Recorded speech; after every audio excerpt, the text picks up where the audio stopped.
Ça n'a pas l'air d'aller.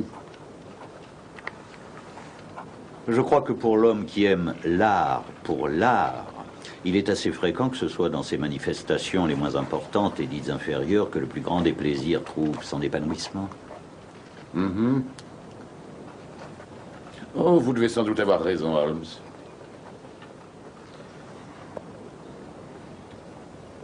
J'ai remarqué avec le plus grand plaisir, Watson, que vous aviez parfaitement compris cette vérité, puisque dans tous les comptes rendus de nos affaires que vous avez eu la bonté de rédiger, et que vous avez quelquefois embellis, je dois le reconnaître, vous n'avez pas donné la prédominance à toutes ces causes célèbres et à tous ces procès sensationnels auxquels j'ai été mêlé, mais plutôt à des incidents qui ont permis de développer ces facultés de déduction et de synthèse logique dont j'ai fait ma spécialité, comme vous le savez. Je suis très touché de ce que vous me dites, Holmes. Mais vous avez fait fausse route, malheureusement.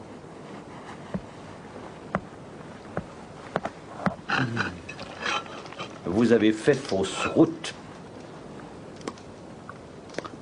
en essayant de mettre de la couleur et de la vie dans chacun de vos comptes rendus au lieu de vous contenter d'y parler simplement de ce raisonnement strict qui étudie seulement la cause et l'effet, qui est en réalité la seule chose importante dans ce genre d'affaires.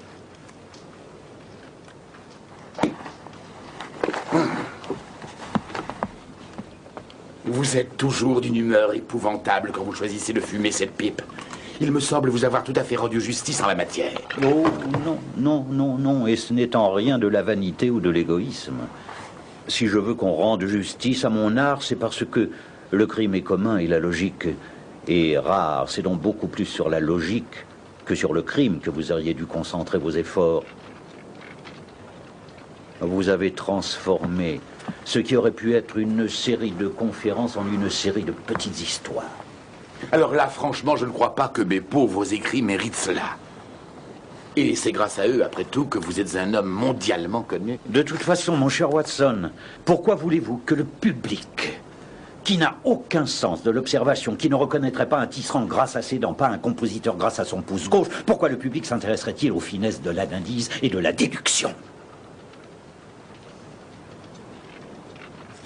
Mais bien sûr, je ne peux pas vous en vouloir d'être superficiel, puisque le temps des grandes affaires est passé. L'homme, ou du moins le criminel, a perdu tout esprit d'entreprise et d'originalité. Oh, ce n'est pas vrai, non. Je crains que si. Quant à ma profession, elle semble se transformer en une sorte d'agence chargée de retrouver des crayons perdus ou de donner des conseils à des jeunes filles sortant de pensionnat. Mon cher Holmes, comment pouvez-vous dire de telles choses? Je crois que je viens de toucher le fond cette fois. C'est à peine croyable. Cette lettre que j'ai reçue ce matin marque le point zéro de la profession que j'exerce. Qu'y a-t-il dedans pour vous mettre dans un état pareil? Lisez-la. Cher Monsieur Holmes, j'aurais besoin de venir vous voir très vite pour savoir si je dois ou non accepter une situation de gouvernante que l'on m'offre. Je viendrai demain matin à 10h30 si cela vous convient. Bien à vous, Violet Hunter.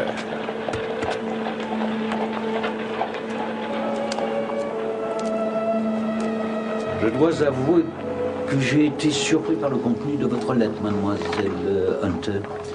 La raison pour laquelle vous m'avez demandé de vous recevoir n'ayant rien à voir avec mes aptitudes professionnelles. Oui, je comprends votre surprise. Mais je suis sûre que vous me pardonnerez de vous avoir dérangé quand vous saurez quelle aventure étrange je viens de vivre. Ah oui? Comme je n'ai ni parents, ni relations d'aucune sorte à qui je puisse demander conseil, j'ai cru que vous seriez peut-être assez aimable pour me dire ce que je dois faire. Si je puis vous aider, j'en serais très heureux. Je vous en prie, continuez. Il y a une agence très connue de placement pour gouvernantes de le West End qui s'appelle Westaways. Ces derniers temps, je passais à cette agence environ une fois par semaine pour voir s'il y avait une place de gouvernante qui puisse me convenir.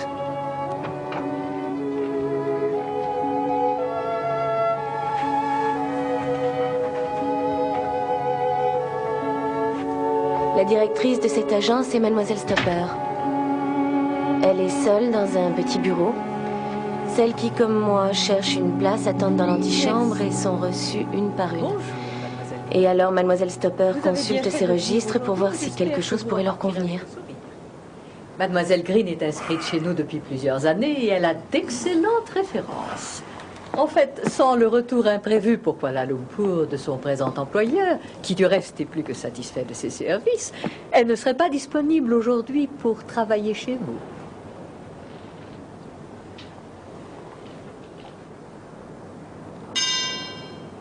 Merci, Mademoiselle Green.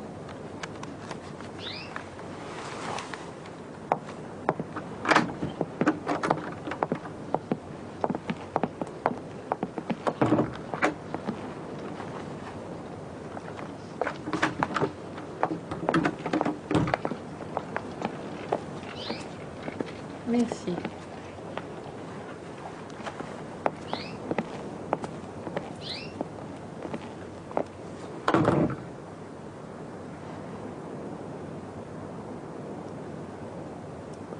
C'est tout à fait ça.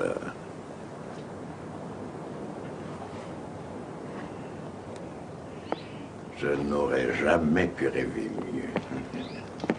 Oh. C'est parfait. Parfait. Splendide. Je vous en prie, asseyez-vous, mademoiselle. Alors, vous cherchez une place, mademoiselle? Oui, monsieur. De gouvernante? Oui, monsieur. Et quel salaire voudriez-vous? J'avais 4 livres par mois dans ma dernière place chez le colonel Spence Muro. Il lui a donné d'excellentes références, monsieur Rucastle. Oh, je n'en doute pas, mais 4 livres par mois. Oh, si ça vous semble trop Trop élevé... élevé? Oh, ce colonel n'est qu'un exploiteur. Comment ose-t-on offrir une somme aussi dérisoire à une jeune femme qui a tant d'attraits et de si nombreux talents? Pour ce qui est de mes nombreux talents, ils sont moins nombreux que vous le supposez, monsieur. Quelques notions d'italien, quelques notions d'allemand, de musique et de dessin. Oh, non, là n'est pas la question.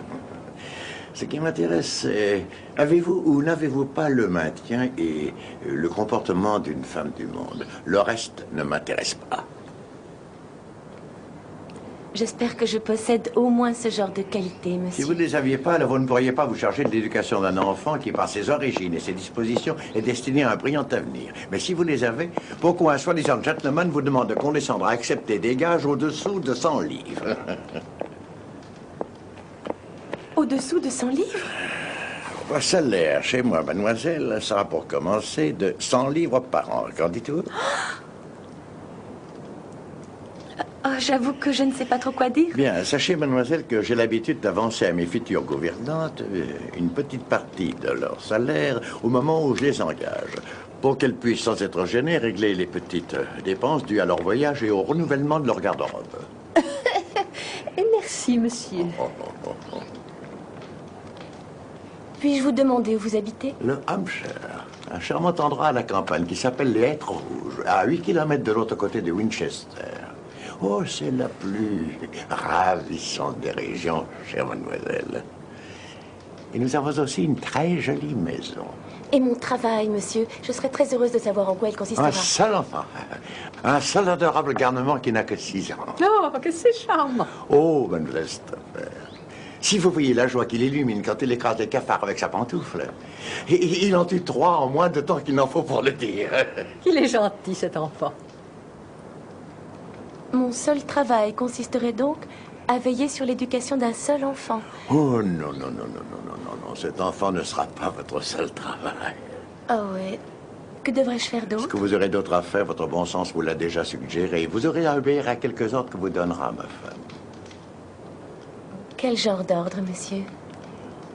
Oui, il est bien évident que ce ne sont que le genre d'ordre auquel une jeune fille peut obéir sans la moindre réticence. Y voyez-vous un inconvénient? Mais... Aucun. Il n'y en a aucun, bien sûr. Je serais particulièrement heureuse de pouvoir me rendre utile. Parfait. Question vêtements, par exemple. Nous sommes un peu maniaques, mademoiselle. Maniaques, mais nous avons du cœur. Si nous vous demandions de porter une robe que nous vous fournirions, verriez-vous une objection à satisfaire notre petit caprice? Mais... non. Ou de vous asseoir ici plutôt que là? Est-ce que cela vous offenserait? Non. Ou de vous couper les cheveux avant de venir chez nous? Couper les cheveux? Assez court. Oh, alors là, j'ai bien peur que ce ne soit impossible. J'ai bien peur que ce ne soit une condition essentielle. C'est une petite fantaisie de ma femme. Et les fantaisies d'une femme, vous le savez, doivent être prises en considération.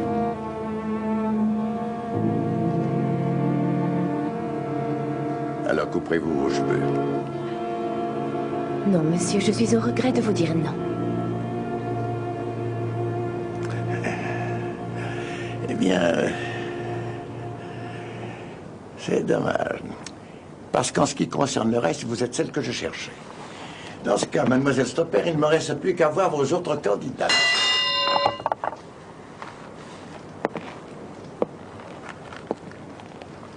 Mademoiselle Hunter, est-ce que vous désirez que nous gardions votre nom dans nos livres? Oui, s'il vous plaît, mademoiselle Stopper. Eh bien, en réalité, cela semble tout à fait inutile, puisque vous refusez une offre aussi généreuse que celle qu'on vient de vous faire. Vous ne pouvez vous attendre à ce que nous fassions d'autres efforts pour vous trouver une autre place que vous refuseriez encore. Je suis désolée, mademoiselle Stopper, mais mes Au cheveux... revoir, mademoiselle. Mais pourquoi diable voulait-il que vous vous coupiez les cheveux? Ça, je l'ignore. Quel étrange et curieux caprice. Comme vous pouvez le voir, monsieur Holmes, j'ai la chance d'avoir des cheveux assez longs et d'une teinte particulière qui tire sur le châtain. Le tout est très harmonieux, si je puis me permettre. C'est ce qu'on me dit quelquefois. Je n'arrivais pas à me faire à l'idée de sacrifier mes cheveux pour satisfaire les caprices de ces gens. Je trouve que vous avez eu tout à fait raison. C'était ce que je pensais à ce moment-là.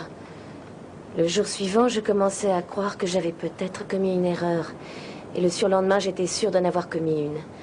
C'est alors que j'ai reçu une lettre de ce monsieur. Je l'ai avec moi et je vais vous la lire. Chère mademoiselle, Mademoiselle Stopper m'a aimablement donné votre adresse et je vous écris de chez moi pour vous demander si vous avez reconsidéré votre décision. Nous vous offrons un salaire de 30 livres par trimestre, soit 120 livres par an. Ceci afin de compenser les quelques légers inconvénients que nos caprices pourraient vous causer. Et vos cheveux? Il est intransigeant.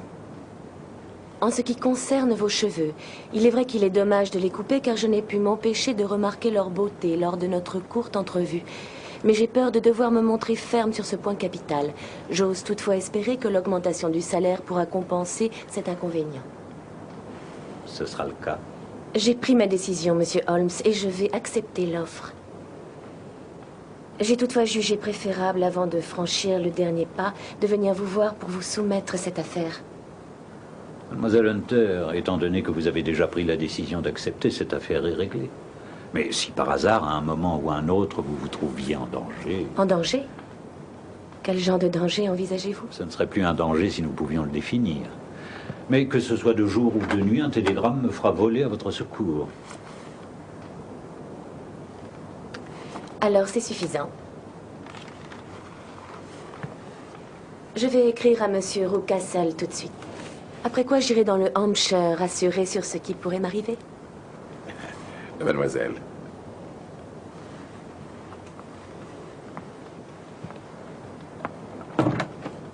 Alors, Holmes.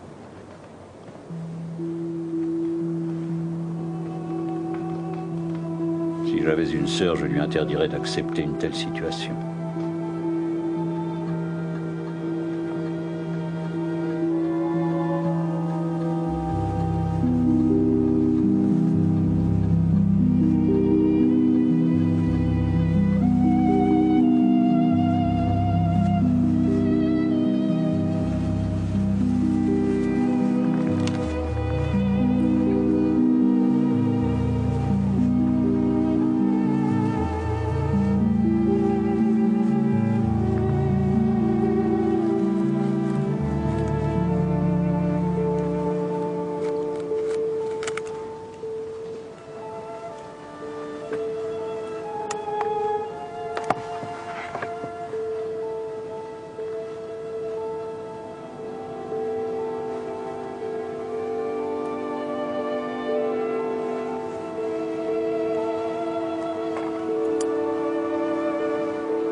Mon employé veille sur notre sécurité.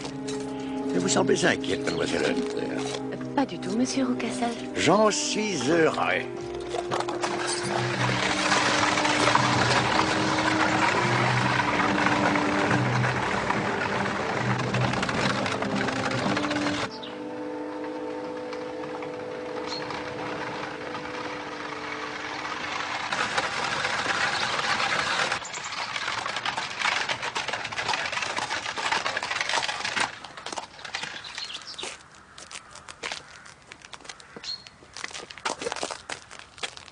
Vous devez être Edward. J'étais impatiente de vous connaître. Edward, voici votre nouvelle gouvernante, mademoiselle Hunter. Oh, vous avez aussi un cadeau de bienvenue pour mademoiselle Hunter. Oh, bien joué, très joli coup. Ce sont les hêtres rouges, Monsieur Rucastle? Il est mort, mademoiselle. Bel et bien mort.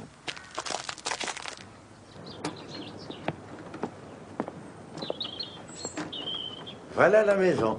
Entrez. Entrez. Madame Toller, voici mademoiselle Violette Hunter, qui va occuper la fonction de gouvernante de monsieur Edouard.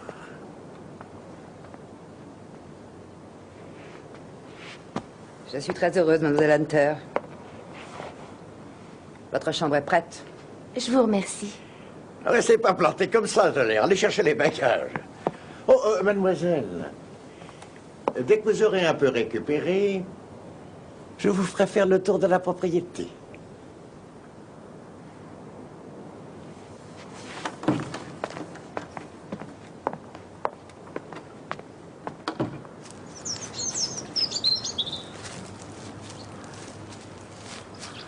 Votre propriété paraît très grande, monsieur Rucassel.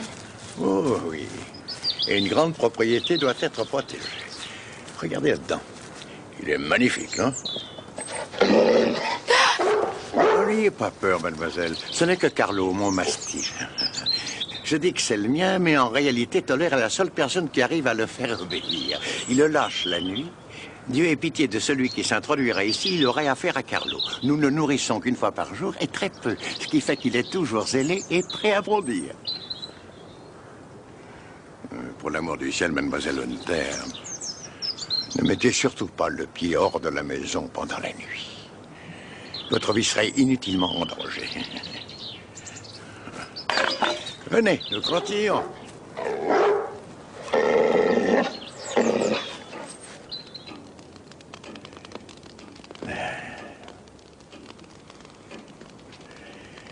Madame Rucassel sera là dans quelques instants.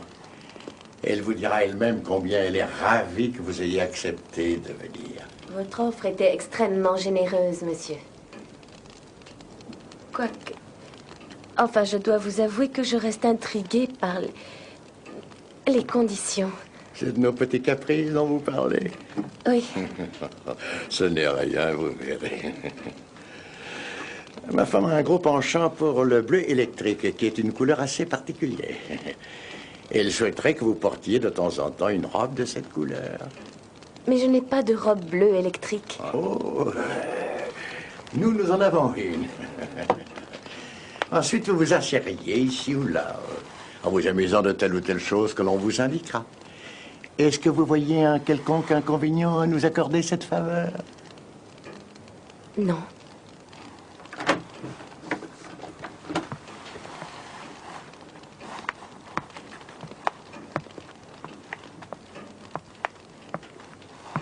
Je suis heureuse de vous connaître, mademoiselle. Je suis désolée de ne pas avoir été là pour vous accueillir. Une légère indisposition. J'espère que vous sentez mieux maintenant. Beaucoup mieux. Merci. Je viens juste de parler à mademoiselle Hunter de la robe bleue. Oui. Je crois que cette robe vous ira parfaitement.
Je me demande ce qui a bien pu se passer pour qu'elle vous lance un tel appel.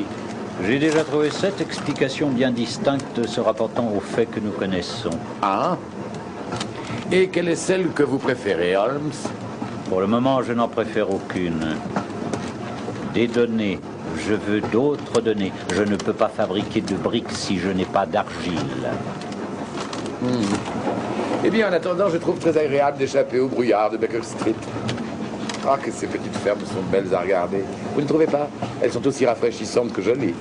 Savez-vous, Watson, qu'en réalité je suis victime de mon métier, car avec la tournure d'esprit qui est la mienne, je dois tout regarder en établissant des rapports étroits avec l'affaire dont je m'occupe. Ce n'est pas ce qui rend le paysage moins admirable.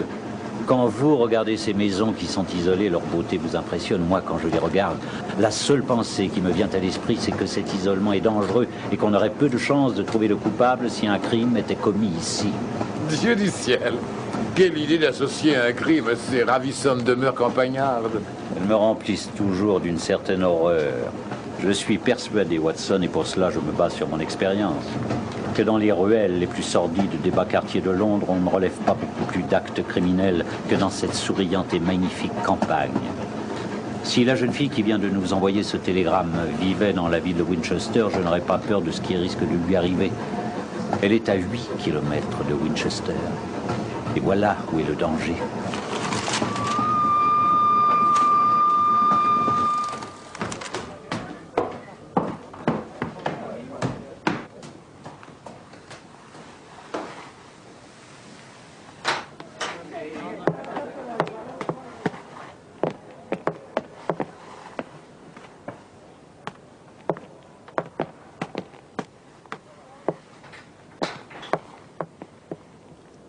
Qu'est-ce que tout cela signifie, monsieur Holmes? Nous n'avancerons aucune théorie sans données plus précises, mademoiselle. Je vous en prie, continuez, mademoiselle. Tout d'abord, je dois dire que depuis que je suis arrivée, je n'ai subi aucun mauvais traitement de la part de monsieur et madame Rucassel. Mais il m'inquiète quand même un peu. Et je n'arrive pas à les comprendre. Qu'est-ce que vous ne comprenez pas? Les raisons de leur conduite. Pendant les 2 jours qui ont suivi mon arrivée au Hêtre Rouge, il ne s'est rien passé. Et le 3e jour, je suis descendue tout de suite après le petit déjeuner pour rejoindre monsieur et madame Rucassel qui étaient dans le salon. Monsieur Rucassel m'a alors informé que je trouverais dans ma chambre une robe bleue électrique. Et il me demanda de bien vouloir la mettre. Je fis ce qu'il m'avait demandé.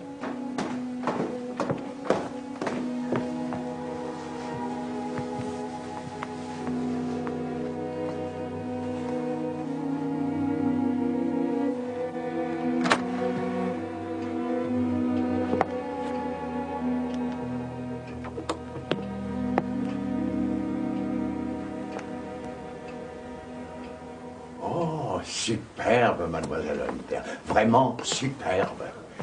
Vous ne trouvez pas? Elle vous va ravir. On dirait qu'elle a été faite sur mesure pour vous. Je vais maintenant vous demander d'avoir la gentillesse de vous asseoir.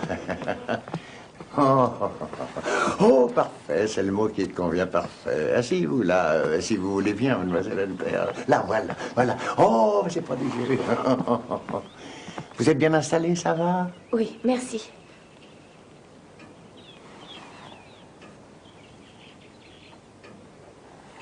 Vous voulez que je reste assise là longtemps, monsieur? 1 heure à peu près.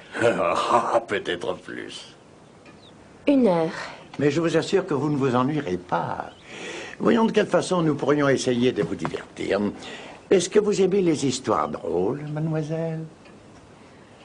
Mais... oui. Oh, alors je vais vous en raconter quelques-unes. Elles sont toutes vraies, je vous l'assure. La vérité est vraie.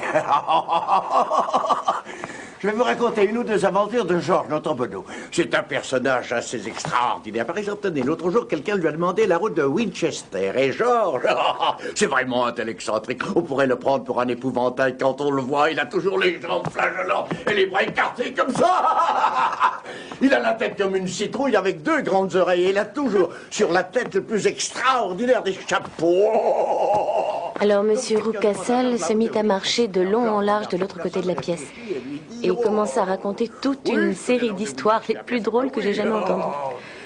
Vous ne pouvez pas savoir à quel point il était comique. Je n'en pouvais plus tellement je riais. 2 jours après, la même séance recommença. À vue de nez, je le sens venir. En regardant le plat, il dit, voilà une morue qui a À vue de nez, on sent venir. Oh, comme c'est bon de rien. Elle est déjà très tard. Le temps a passé si vite avec vos histoires. Jamais je n'ai autant ri, je crois. Je suis content que vous soyez amusés. Mais je crois que c'est le moment de retourner travailler. Veuillez aller vous changer et ensuite vous irez rejoindre le jeune Édouard à la nurserie. Vous imaginez facilement, monsieur Holmes, que je devins curieuse de savoir quelle pouvait être l'explication de ces scènes extraordinaires dont j'avais été témoin. Comme je devais toujours tourner le dos à la fenêtre, je fus prise d'une envie folle de voir ce qui était en train de se passer derrière mon dos. Alors, dès que j'en ai trouvé l'occasion, je me suis arrangée pour cacher dans ma main un petit morceau de miroir. Et Georges, Georges. Au milieu d'un éclat de rire, je fis semblant de m'essuyer l'œil, et en m'arrangeant comme je pouvais, je pus regarder ce qui se passait derrière moi. Il est resté sur son tas. Il n'y avait rien. Certaines mauvaises langues prétendent même... Du moins, ce fut ma première impression. Quand il s'est réveillé, il s'est retrouvé quelques kilomètres plus loin. En regardant mieux, j'aperçus un homme barbu appuyé sur la clôture qui bordait notre champ et qui regardait fixement la maison. Alors il a fait peur à tous les animaux. J'abaissai mon mouchoir et je vis le regard de Madame Roucassal posé sur moi avec une grande intensité, comme vous fouillez dans mes pensées. Il paraît que ce jour-là, elle ne dit rien, mais je suis sûre qu'elle avait deviné que j'avais un miroir dans la main. Jeff! Oh. Il y a un impertinent qui regarde Mademoiselle Hunter. Oh, que c'est curieux. Un de vos amis, mademoiselle? Non. Je vous assure que je ne connais personne ici. Alors là, ma chère, c'est une grande impertinence. C'est tout à fait intolérable.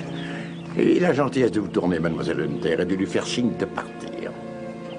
Je crois qu'il vaudrait bien mieux faire comme si on n'avait rien vu. On le verrait constamment rôder par ici. Retournez-vous, mademoiselle, et faites-lui signe de partir. Comme ça!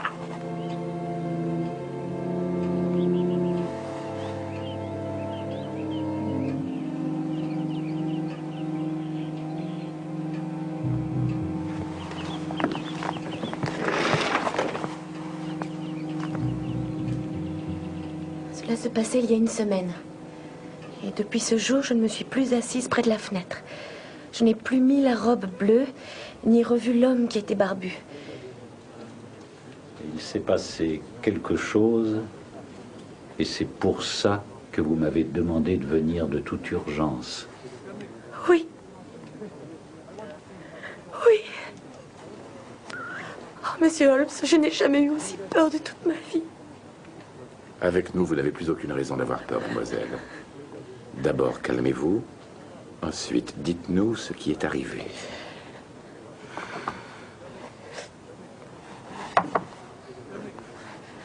Il y a une tour sur le côté de la maison qui semble complètement inhabitée. Une porte qui se trouve en face de celle du logement des Toller donne dans la tour, mais elle est toujours fermée. Ce n'est qu'hier que par hasard je pus franchir cette porte. Toller! Oui.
Alors c'était donc vous. Quand j'ai vu la porte ouverte, j'ai pensé que c'était vous. J'ai eu si peur, si vous saviez. Oh, pauvre jeune demoiselle. jeune demoiselle. Qu'est-ce qui vous a fait aussi peur, chère jeune demoiselle? J'ai été assez idiote pour avoir voulu entrer dans la tour dont les volets sont fermés. Vous aviez remarqué ce détail. Oui. La photographie est mon passe-temps favori. Je me suis fait une chambre noire là-haut. Mais que vous est-il arrivé de si effrayant, chère jeune demoiselle? C'est un endroit si isolé où il fait si sombre que j'ai eu peur et que je me suis enfuie en courant. Il règne un calme effrayant là-haut. Et c'est tout? Ben oui. Qu'allez-vous chercher? Pour quelle autre raison? Pourquoi croyez-vous que je ferme cette porte à clé? Comment est-ce que je le saurais? C'est pour empêcher d'entrer les gens qui n'ont rien à y faire, voilà tout. Je vous assure que si j'avais Vous su... le savez maintenant. Si jamais vous osez franchir le seuil de cette porte encore une fois, vous servirez de repas à mon chien.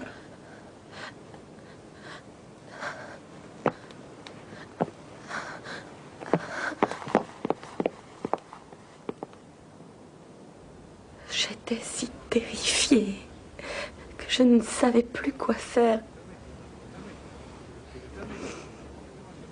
C'est alors que je vous ai appelé au secours, monsieur Holmes.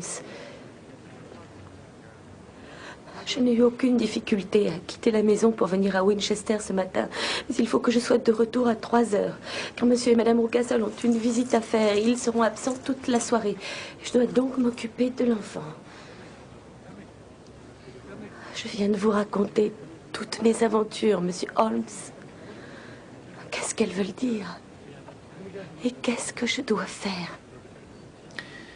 Est-ce que cet insupportable enfant qui est le jeune Édouard a un camarade?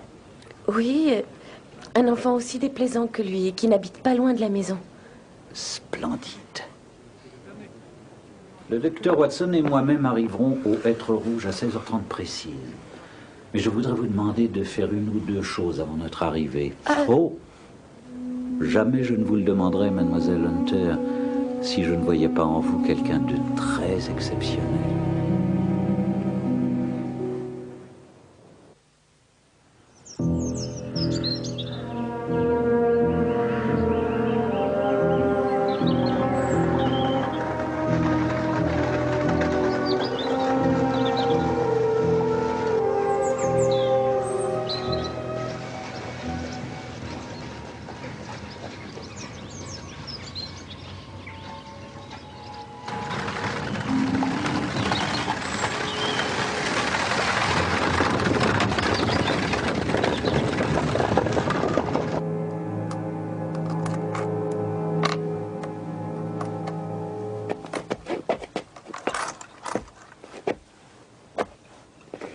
Tu as fait ce que tu devais faire? Ouais.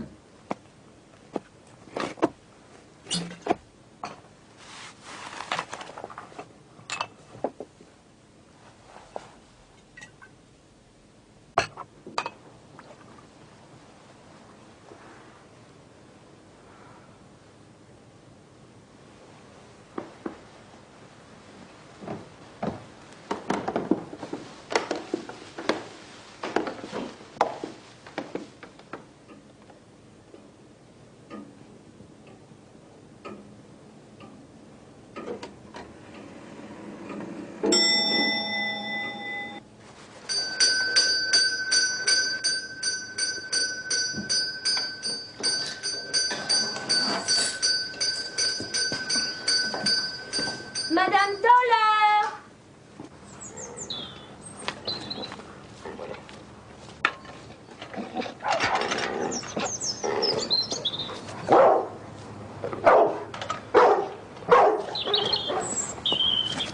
Madame Toller! Oh, Madame Toller, je crois qu'Édouard doit être enfermé dans la cave. Dans la cave? Je ne le trouve nulle part. Il y a longtemps qu'il devrait être au lit. Peut-être, mais je ne vois pas pourquoi Monsieur Édouard serait enfermé dans la cave. La porte était ouverte tout à l'heure. J'ai vu Toller en sortir avec une bouteille.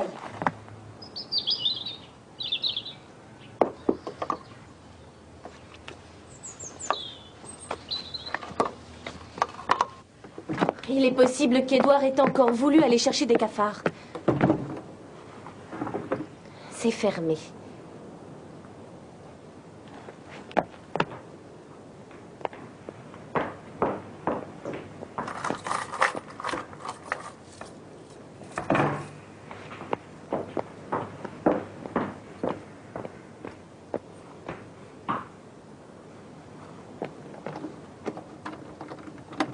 Allez-y, mademoiselle. Après vous.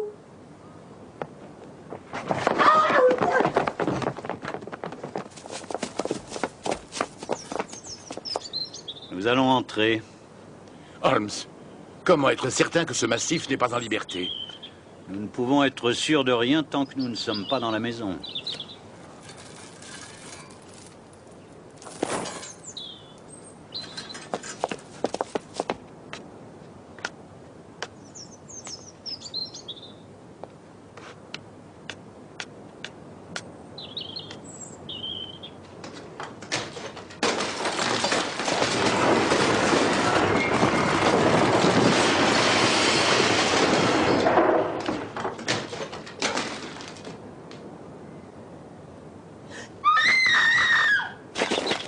Holmes, qu'est-ce que c'est que ce cri?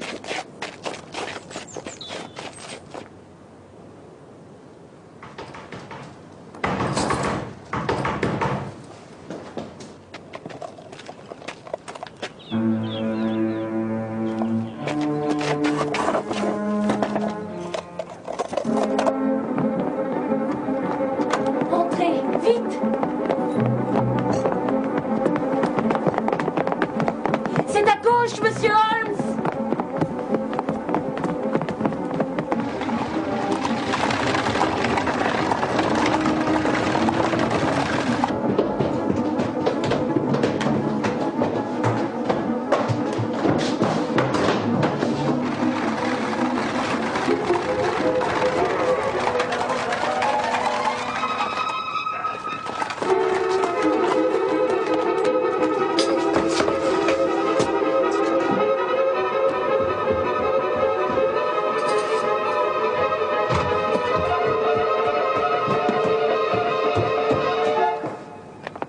Il a dû arriver quelque chose.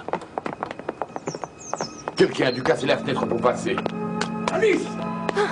Alice! Alice! Alice!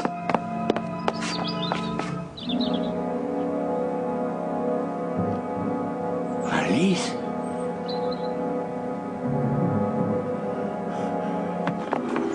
Où est ma fille? C'est à moi de vous le demander. Sa fille? Vous êtes des voleurs! Des voleurs et des espions! Je vous ai pris sur le fait.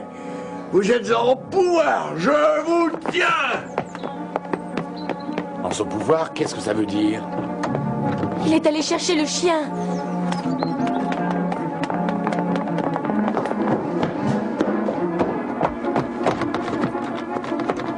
Watson.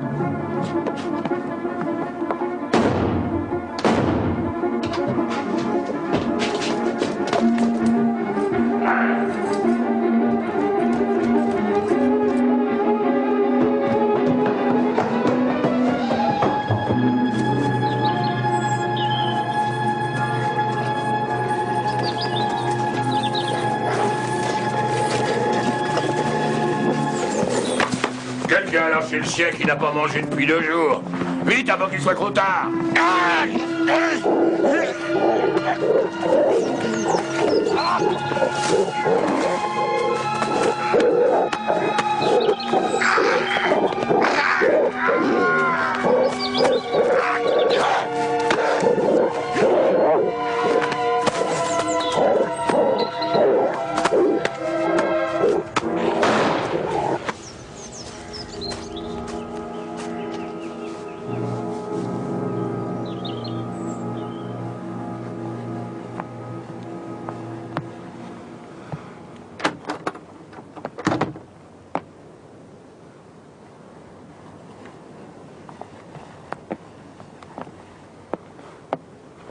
Il est toujours inconscient. J'ai fait tout ce que je pouvais pour lui, mais il faut tout de suite appeler un chirurgien. Je viens d'envoyer Toller à Madame O'Castle en ville pour y chercher de l'aide. Oh, mademoiselle, quel dommage que vous ne m'ayez pas parlé de vos projets. Je vous aurais dit que c'était peine perdue. Il est clair que Madame Toller en sait plus sur cette affaire que n'importe qui. Ah, Oui, monsieur, en effet. Et je suis prête à vous raconter tout ce que je sais. Mais si jamais la police faisait une enquête, vous vous rappellerez bien que j'étais l'amie de mademoiselle Alice. Mademoiselle Alice? Monsieur Rucassel a eu une fille lors de son premier mariage. ah, mais voilà qui explique le mystère de la tour au volet clos, Madame Toller. Veuillez vous asseoir. Maintenant, dites-moi tout ce que vous savez.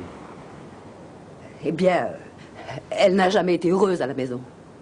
Pauvre mademoiselle. Et ça, depuis le moment où son père s'est remarié.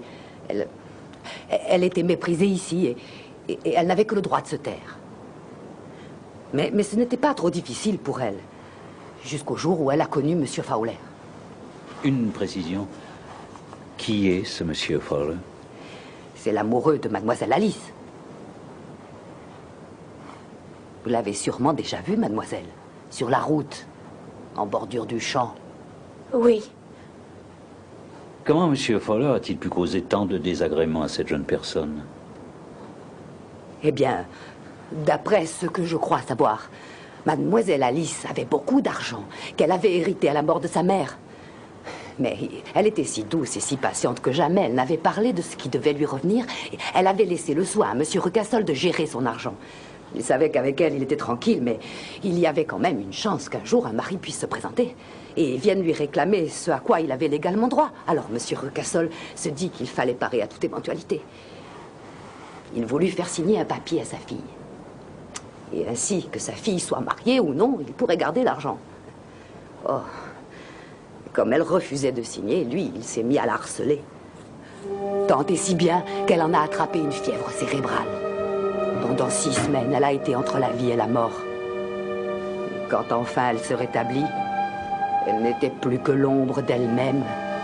On lui avait coupé ses beaux cheveux. Son père l'a installée dans la chambre de la tour. Il l'a enfermée. Elle était prisonnière.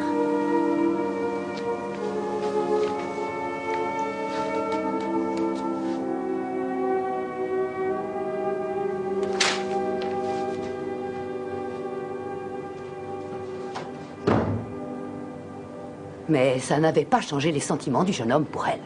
Il lui restait très attaché. Pourtant, ce n'est qu'un homme. Alors, monsieur Rucassel a amené mademoiselle Hunter de Londres pour lui faire jouer le rôle de sa fille et se débarrasser du jeune homme. C'est ça, monsieur.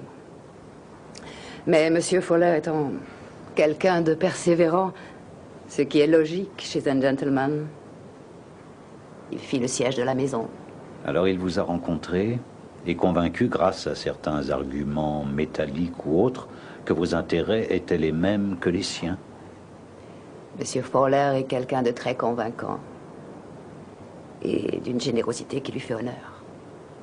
Et c'est ainsi qu'il se débrouilla pour que votre mari boive jusqu'à plus soif, pour que les portes ne soient pas fermées, pour que le chien ne soit pas lâché, et enfin pour qu'une échelle soit prête lorsqu'il viendrait porter secours à Alice.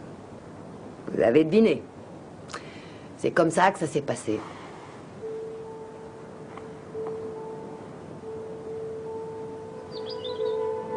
Ainsi fut résolu le mystère de cette demeure sinistre appelée les Hêtres Rouges. Monsieur Rucassel survécut à ses blessures, mais ce n'était plus qu'un homme brisé qui était maintenu en vie grâce aux soins dévoués de sa femme. Ils vivent toujours avec leurs domestiques qui doivent en savoir tellement sur le passé de monsieur Rucassel qu'il doit trouver difficile de les mettre à la porte. Monsieur Fowler et mademoiselle Rucassel se sont mariés ayant obtenu une licence spéciale. Lui travaille aujourd'hui pour le gouvernement à l'île Maurice. Mademoiselle Hunter, quant à elle, dirige une école privée à Walsall et je crois savoir qu'elle y remporte un succès aussi considérable que mérité.